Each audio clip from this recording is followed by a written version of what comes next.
ยอกลงมาลูกลงมาออเดอร์นี้อย่าให้ได้ขายหน้าเลยเดี๋ยวเมื่อกี้มันขึ้นมายอกซื้อเอ้าอย่าเฮ้ยนี่ไม่ยอกแน่เลยโอ้ยจังได้ลูกมาออเดอร์นี้ได้หนีดิลงมาแดงดิลงมาดิโอเคทุกคนออเดอร์นี้ถามว่าบ่มีอย่างเปลี่ยนแปลงเนาะค่อยจัดตามขายตามขายเสียงอยู่เนาะเสียงอยู่ออเดอร์นี้นี่ถามว่าตามเน็ตวอลลุ่มนี่จังใดเฮาก็ต้องซื้อเนาะออเดอร์นี้มาเทคนิคเนาะแต่ละเทคนิคมันก็แน่นอนเนาะสายแตกต่างกันทุกคนเนาะในเมื่อเฮาได้ไซส์แล้วก็เอาไซส์ไปให้มันสุดก่อนมาเบิ่งนำกันป๊าดตัวออเดอร์นี่เอามาลุ้นเบิ่งเนาะอีหยังก็เกิดขึ้นได้เนาะเวลายังบ่เบิดทุกคนเนาะเวลายังบ่เบิด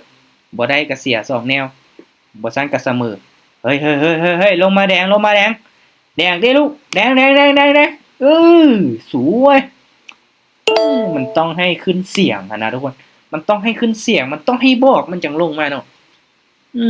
มาไปกันต่อ55ละเฮ้ยมาตลาดเริ่มที่จะไซด์เวย์น้อยนึงเนาะโอเคถ้าว่าเฮาเทศเข้าโซนนี้ตาม4นี่บอกเลยประมาณ6-7 ไม้ติดเลยเนาะวินแบบงามๆเลยโอเคออเดอร์นี้ซื้ออ้าวเป็นเคียวกดซื้อมาเบอร์นึงกันเนาะเบอร์นึงกันส่วนหลายแล้วเนาะการเทศตาม4มันจะส่วนกับเน็ตวอลลุ่มได้เนาะส่วนกับเน็ตวอลลุ่มถามว่าเน็ตวอลลุ่มได้ผลตาม4มันจะบ่ค่อยได้ผลเนาะก็มีคลิปนึงเนาะเป็นคลิปวิธีเทศที่ง่ายที่สุดใน BX เทศเนาะคลิปนั้นนี่คนเบิ่งหลักหมื่นทุกคนเนาะ13,000 14,000เนาะเอาขึ้นไปลูกขึ้นไปเทศส่วน4แท่งเทียนเนาะเทคนิคที่ง่ายที่สุดเนาะขึ้นไปเขียวดิอึ๊บโอ้ได้ใจขนาดเว้ยมันบอกให้ขึ้นละขึ้นเลยเนาะทุกคนเนาะบอกให้ลงละลงเลย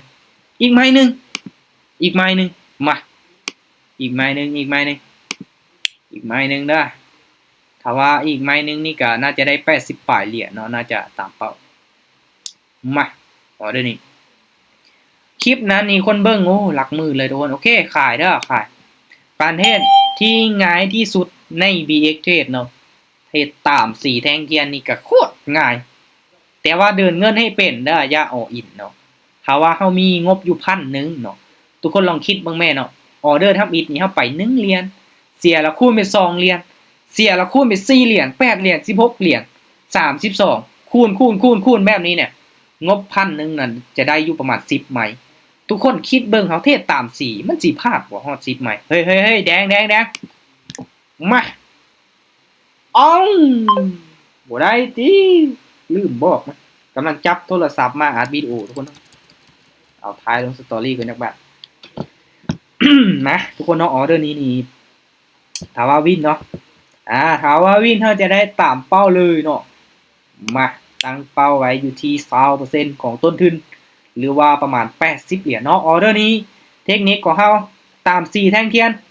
ออเดอร์นี้ซื้อขึ้นไปซื้อซื้อตาม4แท่งเทียนมาถามว่าแท่งเทียนนี้ขึ้นเขียวให้เฮาจะได้ตามเป้าเนาะมาเบิ่งนำกันถามว่าอัตราการชนะเป็นจังได๋เนาะมันพลาดไม้นึงแล้วก็วินพลาดไม้นึงแล้วก็วินเนาะแล้วก็วินออเดอร์นี้เนาะตั้งเป้าไว้จังได๋ขึ้นไปยาวๆติไปยาวๆขึ้นไปยาวออเดอร์นี้อย่าให้ได้เสียเวลาขึ้นไปลูกขึ้นไปเสื้อมันจังใดก็ต้องปิดเขียวมื้อนี้นี่มันต้องให้ขึ้นเสียงเขียวเย้วินโอ้บ่ได้ติอุตส่าห์ว่าให้ขึ้นเสียงโอ้ทุกคนเอาเสีย4ไม้นิดเดียวเลยโอ้ยตายวินพอดีนี่นะโอเคให้ส่วนได้ตายเลยทำได้ส่วนได้โอ้ยเนาะคิดว่าสิปิดเขียวงามให้เฮาเนาะ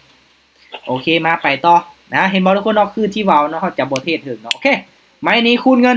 ตามขายโอ้แฮงขายมาหลายจังซี่ต้องลงมาต่อละเน็ตวอลลุ่มก็สีขึ้นมาออเดอร์นี้ทุกคนมันยาวแฮงงามออเดอร์นี้จังได๋ก็ต้องปิดแดงเฮาได้เนาะเฮาเสื้อมันขึ้นมายอกซื้อนี่น่ะมันขึ้นมายอกลงมาลูกลงมาออเดอร์นี้อย่าให้ได้ขายหน้าเด้เดี๋ยวเมื่อกี้มันขึ้นมายอกซื้อเอ้าอย่าเฮ้ยนี่บ่ยอกแน่เลยโอ้ยจังได๋ลูกมาออเดอร์นี้ได้หนีดิลงมาแดงดิลงมาดิโอเค เฮ้ยมันต้องให้ขึ้นเสียงนะทุกคนเนาะเอ้ยสะใจเว้ยกำไร81เหรียญตามเป้ามันต้องให้ขึ้นเสียงแบบดังๆบอกให้มันลงมาเนาะบอกให้มันลงมามันจะลงมันนี่โอ้คักกำไรตามเป้าเด้อทุกคนเด้อพลาดสูงสุดกับ2ไม้เนาะกะหันแล้วก็วินแล้วก็พลาดแล้วก็วินตาม4แท่งเทียนน่ะเทคนิคที่ง่ายที่สุดง่ายๆเนาะโคตรง่ายเลยเนาะกำไรมา100ป่ายเนาะ180ป่ายที่มันโอเค182เหรียญเนาะวินแน่พลาดแน่ตามเป้าทุกคนเนาะพอละถ้าว่าเทศไปหึงนี้น่าจะสลับเนาะกราฟมันเริ่มไซด์เวย์แล้วเนาะเห็นบ่เอาเทศตาม4ก็พลาด2ไม้แต่ว่ามันเป็นเทรนแบบนี้นี่โอ้ตาม4โคตรงามเห็นบ่เทคนิคที่ง่ายเนาะง่ายๆเลยแต่ว่าเราต้องสังเกตเทรนให้มันเป็นเด้ออย่าไปนำไซด์ในโซนที่มันเป็นไซด์เวย์ได้เนาะอย่าไปนำไซด์ในโซนที่มันเป็นไซด์เวย์ได้อาจจะพลาดหลายไม้ตึงเกินโอเคบอกเนาะต้องได้บอกต้องได้แบบใส่เสียงดังๆมันจังฟังเนาะรอบนี้เนาะบอกให้ลงก็ลงบอกให้ขึ้นก็ขึ้นเอาสุดยอดโอเคทุกคนเนาะสำหรับมื้อนี้เนาะก็วันที่30มื้อ31แล้วเนาะก็สิเบิดเดือนแล้วเนาะก็